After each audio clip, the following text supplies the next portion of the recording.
একজন বয়স্ক মা হঠাৎ করে এসে আমাকে জড়াই ধরছেন। সেটা আমি এক শ্রেণীর ইতর দেখলাম বুলিং শুরু করেছে। তোদের কি মা নাই?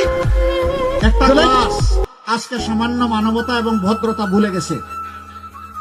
আজকে আমি ফেনীতে গিয়েছিলাম, শহীদ পরিবারের মা এবং বাবারা, ভাইয়েরা, বোনেরা সেখানে এসেছিল, সন্তানরা এসেছে। আমি তাদের প্রতি সহানুভূতি জ্ঞাপন করার এক পর্যায়ে একজন বয়স্ক মা হঠাৎ করে এসে আমাকে জড়াই ধরছেন। উনি কান্না শুরু করেছেন। আমি তো তাকে ছুঁড়ে মারতে পারি না, তিনি তো জাতির মা, আমার মা, তাকে সম্মান করা আমার দায়িত্ব। সেটা নিয়ে এক শ্রেণীর ইতর দেখলাম বুলিং শুরু করেছে। তোদের কি মা নাই? জুলাইকে তোরা স্বীকার করিস না? যদি জুলাইকে ধারণ করিস, তাহলে এমন একজন মাকে কেন তোমরা অপমান করছিস? অনেকে এখন সন্ত্রাসের পরিবেশ সৃষ্টি করছেন মানুষের মধ্যে ভয় ভীতি সৃষ্টি করার জন্য। আমি শুধু একটা কথা বলবো, আপনারা এটা ছেড়ে দেন।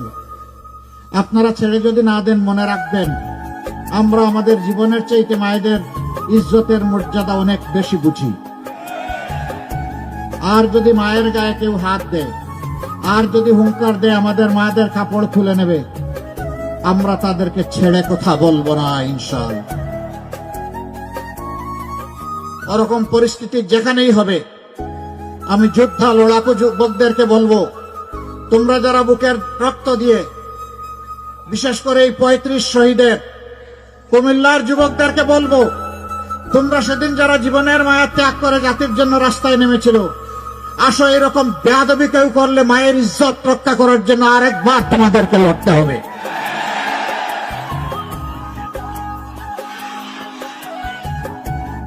বহু জায়গায় ভয়ভীতি দেখানো হচ্ছে, বলা হচ্ছে অমুক মার্কায় ভোট না দিলে ভোট সেন্টারে যাবেন না, গেলে খবর আছে।